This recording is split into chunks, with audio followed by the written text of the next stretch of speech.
Live from the man cave, it's Musings from the Hoodwood. I'm your boy, Bandit, and it is October 1st. Now, I'll be publishing this about the same time as my column comes out on UGABsports.com. So let's see what's going on today. The Bears are beating the Cowboys, the opposite of what I was saying. The times I decided to put my faith in the Cowboys, they always let me down. But the group that really let me down was the U.S. Ryder Cup team. They had a 10-6 lead going into the final day on Sunday, and they gaffled it. They let it go.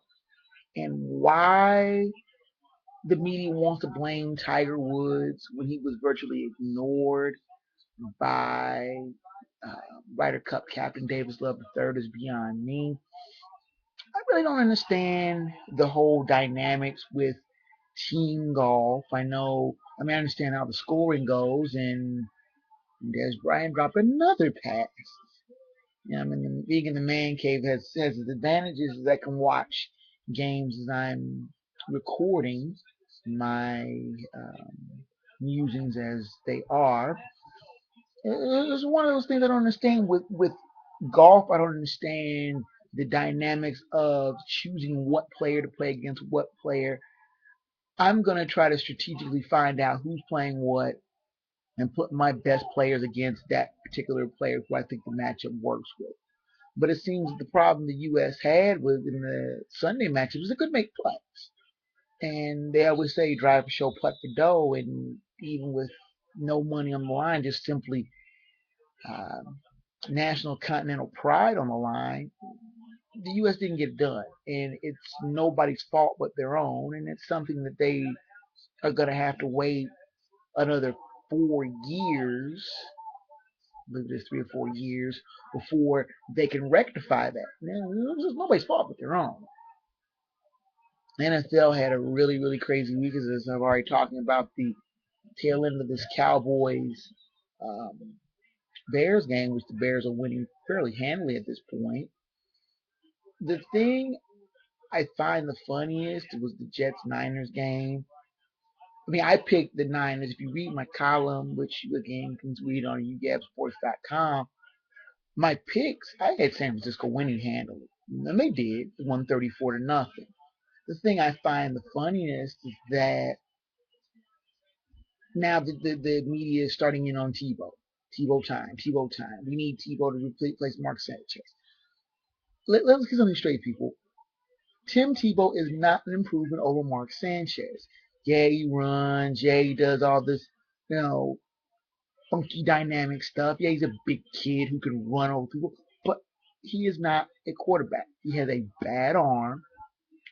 He is fooled on reads quite often, and he does not acclimate himself well to speed and the tempo of the pro game.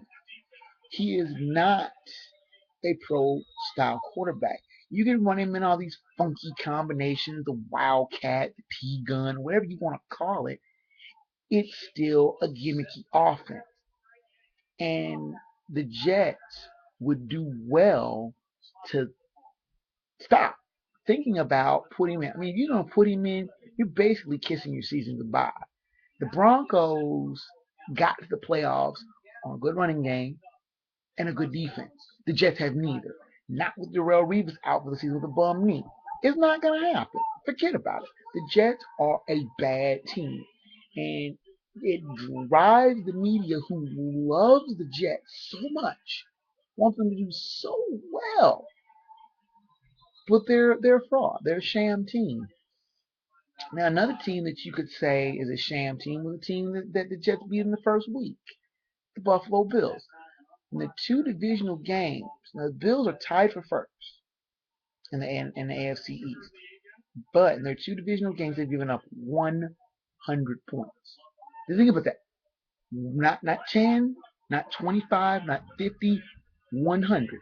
They gave up 48 to the Jets. They gave up 50 to the Patriots. 52 points in one game was bad enough. You're giving up points in massive size, oversized chunks.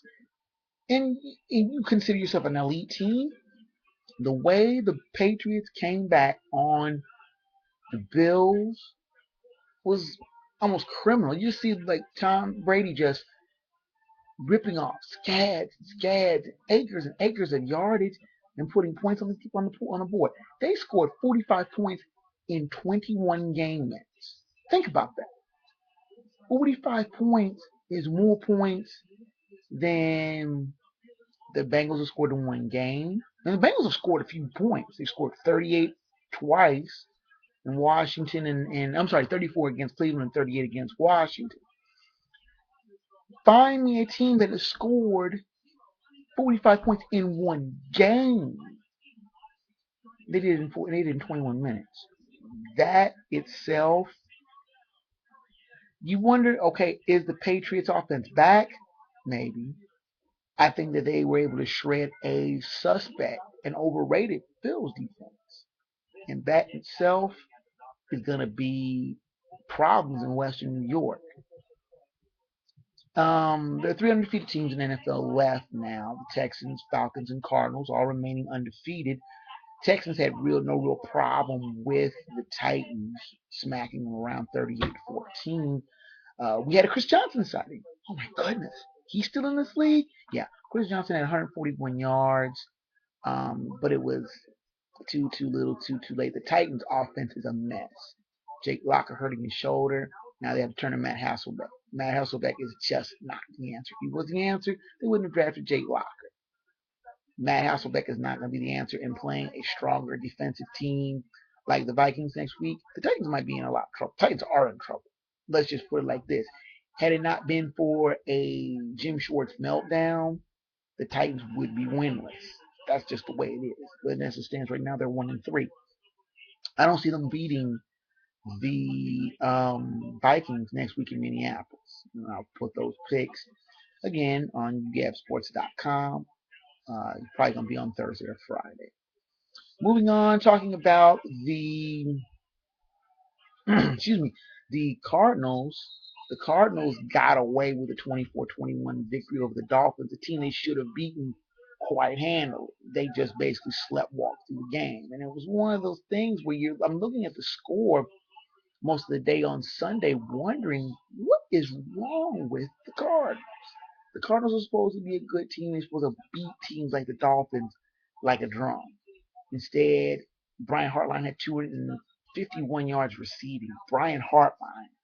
And I mean, the Dolphins don't have any really big name receivers anyway.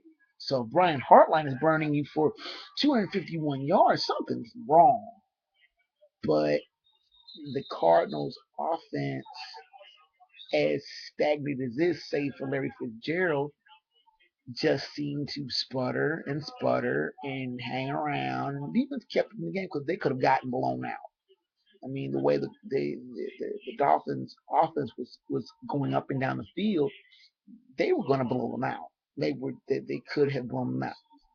Ryan Tannehill threw for well over 400 yards. Again, I mentioned Brian Hartline at 251 in receiving, but the Cardinals' defense kept them in the game. And the Cards were able to cash in late, tie the game, and then win it in overtime. The Cardinals are 4-0, but I think they're fraudulent 4-0. They won a tight game against Seattle. Yeah, they blew out the Eagles, a team that I still can't figure out. I don't think anybody can figure that team out. One other team, a team that's not fraudulent 4-0 is Falcons. That team needed a late rally and a great pass from Matt Ryan to Roddy White to get themselves in field goal position to get past the Panthers. But at 4-0, the Falcons are a legitimate team. They have transformed themselves into a up and down team over the years to a team that's consistently good, consistently dangerous. Now, if they can turn that into playoff success, that's anybody's guess. But as it stands right now, they're 4-0 with bullet, and they are looking to be one of the toughest teams in the NFC, because the NFC South is extremely weak this year. I mean, the Saints are bad. Panthers are still trying to find their way, and the Buccaneers are not a legitimate team. So the Falcons can be like in the AFC South, where the Texans are 4-0 and have no challengers. This is a team who could win 11, 12 games and not be really tested to the playoffs. And they get in the playoffs, and then they might find some tougher sledding. But as it stands right now, they're steamrolling everybody. Um, the Cardinals, I call them a fraud team. But you look at their schedule, they've got nobody to play until they play the Vikings in a couple of weeks. Then we'll see what will happen. The Vikings are surprising 3-1, but again, they're a tough team to figure out because they have no real aerial offense. They, besides Adrian Peterson, they have no real offense. You can't live on your defense and special teams every week. It's not a recipe for winning. Let's turn the page and look at baseball real quick. The Reds and Giants have been waiting basically a week to see who else is going to join them. The Nationals have clinched playoff spot. Braves clinched playoff spot. The Yankees, Orioles, and Rangers all clinched on Sunday, but they haven't clinched any divisional titles, so they're still trying to sort everything out. The Rangers are right on top of clinching it. The Tigers are leading as I'm looking at trying to see if I can find the score. But as it stands right now, I think the Tigers are just about to lock it down, the AL Central, because the White Sox collapsed. For that, I'm glad. Nothing against Robin Ventura, but I remember I used to really despise the Sox because of Ozzie Guillen, who I'm thinking is very happy in Miami with the last place team. But that's neither here nor there. The Cardinals and Dodgers are still battling over a the last wild card spot. But basically, in the NL, the Reds have won the Central. The Giants have won the West. They're set. The Reds have no worse than 2 seed and will host either the Giants or the wild card team if they get the number 1 seed. But that is still really, really up in the air. As I'm taping this on the 1st of October, the playoff seeds, nothing is set. As much as I've despised Bud Selig and talked about it, but I still ain't too big of a fan of his. This idea of a second wild card was a good thing. It's made everything very wild, very wide open, and it makes these last week of games more meaningful than just to one or two teams. You've got teams who would normally be sleepwalking for the last week and a half through 2 weeks of the season, like the Reds. The Reds clinched on the 22nd game I was at. They've had basically 2 weeks to just kind of coast on through, kind of sleepwalk. But they can. They're still fighting for that number 1 seed. The Nationals are still fighting to clinch their division and get a number 1 seed. They have 96 wins. Both teams have 96 wins. They would be coasting nowadays without the extra wild card and the shuffling that's going on with that. You've got meaningful games in both leagues, and that is a good thing. Well, I'm going to wrap this part of it up. I'm going to put a second part of this because I only get a 15-minute limit on taping things and rattling off. So I will take a time out, and I wish I had a commercial message or something to throw up or sponsorship, but I don't. So we'll take a time out, and we will be right back with some more music for the Hoodwood. Don't go anywhere. I'll find, and if you're looking on YouTube, find the next one, Program 1, and we'll continue from there. Okay? Okay.